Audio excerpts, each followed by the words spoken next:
تو الحمدللہ جو آج کی ہماری زیارات ہیں، جو سب سے پہلے جو ہماری زیارت ہے وہ ہے جبل سور یعنی غار سور، جس جگہ آپ صلی اللہ علیہ وسلم نے 3 راتیں اور 3 دن گزاری تھی۔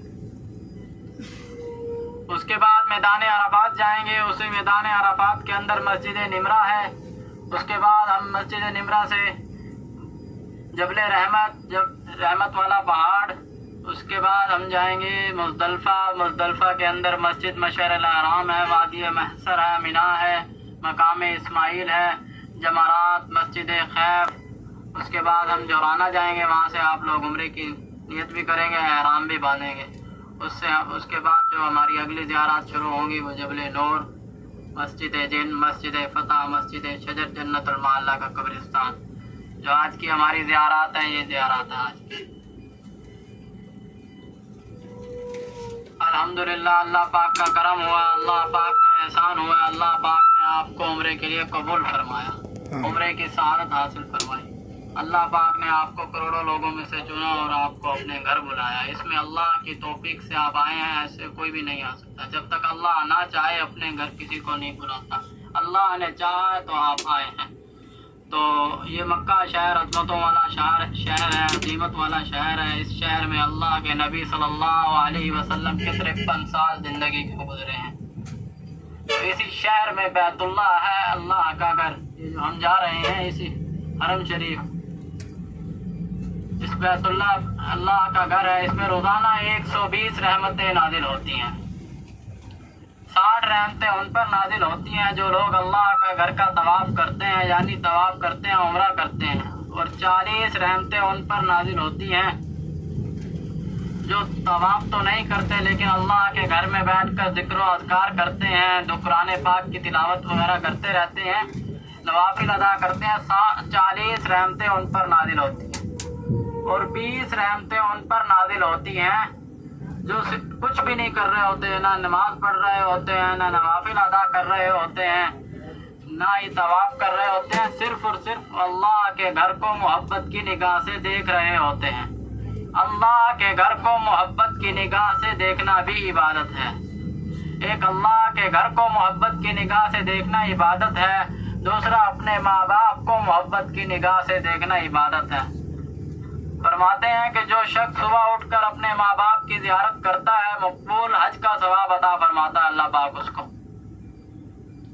تو اللہ پاک ہمیں بھی اپنے ماں باپ کی خدمت کرنے کی توفیق عطا فرمائے، اور روزانہ اللہ پاک جن کے ماں باپ زندہ ہیں اللہ پاک ان کی خدمت کرنے کی توفیق عطا فرمائے۔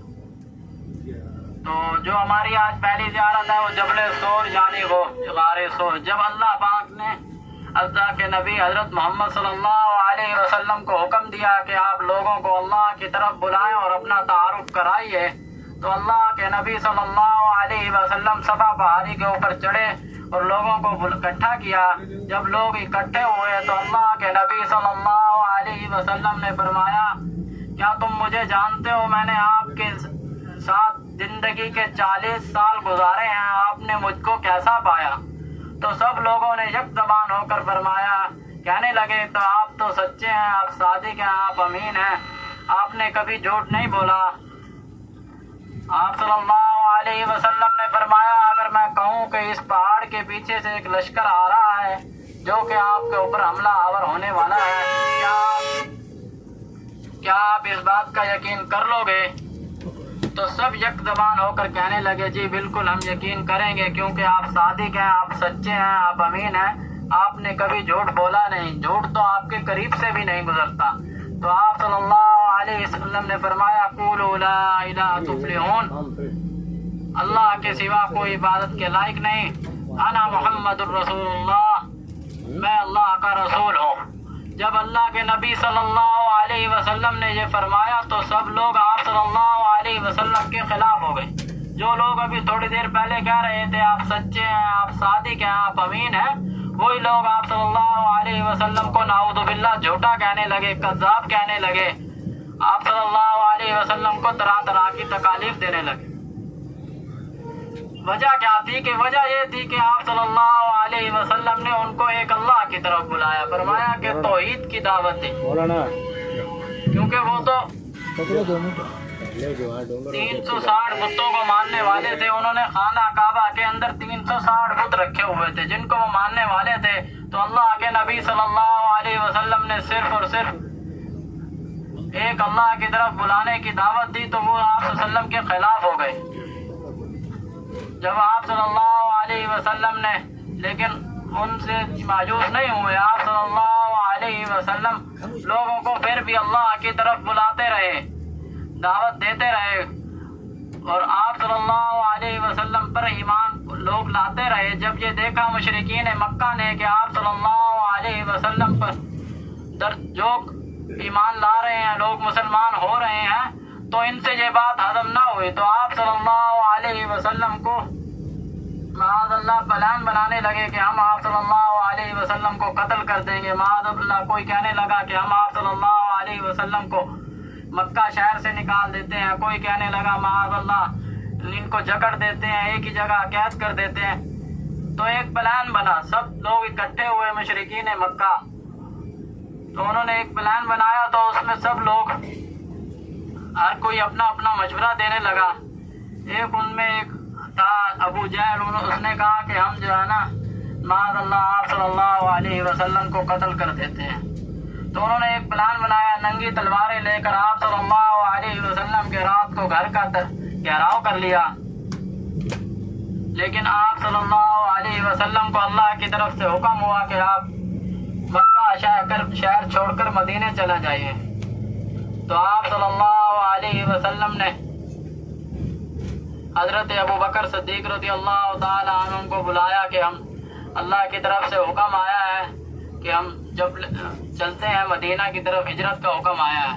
تو اللہ کے نبی صلی اللہ علیہ وسلم نے جب حضرت ابو بکر صدیق رضی اللہ تعالی عنہ کو یہ کہا تو حضرت ابو بکر صدیق رضی اللہ تعالی عنہ کہنے لگے ٹھیک ہے چلتے ہیں. تو اللہ کے نبی صلی اللہ علیہ وسلم کے پاس مشرکین مکہ کی امانتیں بھی ہوتی تھی, وہ جمع کرایا کرتے تھے. تو حضرت ابو بکر صدیق رضی اللہ تعالی عنہ کے گھر پہنچے, ان سے بلایا, اور جب مکہ سے نکلنے لگے تو اب سوچ رہے تھے کہ باہر تو مشرکین مکہ نے گھیراؤ کیا ہوا ہے, کس طرح نکلے. تو اللہ کے نبی صلی اللہ علیہ وسلم نے قرآن پاک کی کچھ آیات پڑھتے ہوئے وہاں سے نکلے.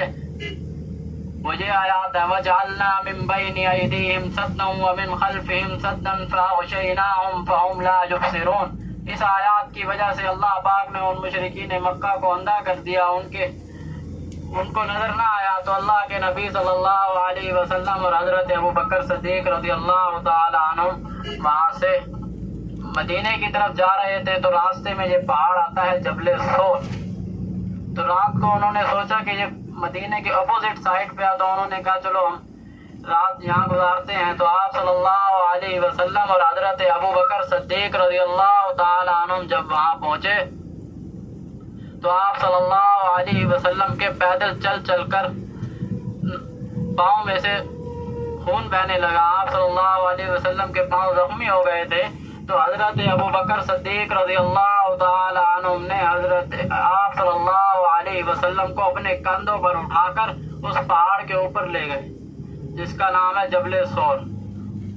تقریباً 5 سے 6 ہزار فٹ کی بلندی پر ہے یہ پہاڑ. اگر ہم جانا چاہیں تو تقریباً اس کے اوپر چڑھنے کے لیے 1.5 2 2.5 گھنٹے لگ جاتے ہیں اس کے اوپر چڑھنے کے لیے. 5 سے 6 ہزار فٹ کی بلندی کے اوپر ہے. تو اللہ کے نبی صلی اللہ علیہ وسلم کو حضرت ابو بکر صدیق رضی اللہ تعالی عنہ اس پہاڑ کے اوپر پیدل لے کر گئے, پیدل کندھے کے اوپر بٹھا کر. جب مشرکین مکہ نے صبح دیکھا کہ آپ صلی اللہ علیہ وسلم نے اپنی امانتیں جو مکہ والوں کی امانتیں تھی حضرت علی رضی اللہ تعالی عنہ کو دے کر آ گئے تھے اور کہا کہ آپ میرے بستر پر سو جاؤ, صبح اٹھ کر ان کو امانتیں ان کی واپس کر کے آپ بھی مدینے آ جانا.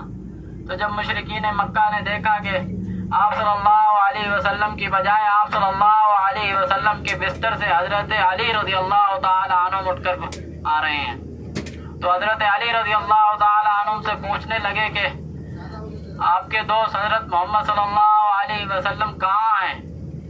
تو حضرت علی رضی اللہ تعالی عنہ نے فرمایا مجھے معلوم نہیں. تو حضرت علی بھی وہ امانتیں دے کر وہاں سے چل دیے. جب آپ صلی اللہ علیہ وسلم کو لے کر حضرت ابوبکر صدیق رضی اللہ تعالی عنہ کو اس پہاڑ کی چوٹی پر پہنچے تو کیا دیکھتے ہیں کہ ایک غار ہے جو کہ خالی ہے. تو آپ صلی اللہ علیہ وسلم کو حضرت ابوبکر صدیق رضی اللہ تعالی عنہ نے باہر بٹھایا, خود اندر گئے, اس غار کی صفائی شروع کی اور اپنے کپڑے یا قمیص سے امامے سے وہ صفائی کی اور دیکھا کہ کچھ سوراخ ہے. تو آپ صلی اللہ علیہ وسلم کو حضرت ابوبکر صدیق رضی اللہ تعالی عنہ نے اپنے کپڑا پھاڑ کر اس سوراخوں پر لگایا. پھر بھی 2 سوراخ باقی رہ گئے.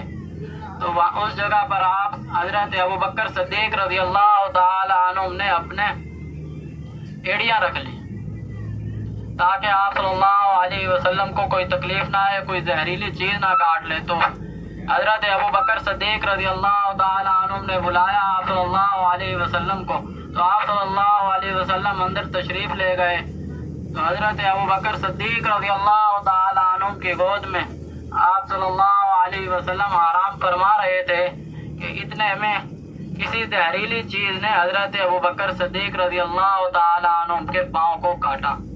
لیکن حضرت ابوبکر صدیق رضی اللہ تعالی عنہ نے پاؤں نہیں ہلایا کیونکہ آپ صلی اللہ علیہ وسلم آرام فرما رہے تھے. لیکن جب حد سے زیادہ برداشت سے زیادہ درد ہونے لگا تو آپ صلی اللہ علیہ وسلم کے چہرے کے اوپر حضرت ابوبکر صدیق رضی اللہ تعالی عنہ کے آنسو گرے.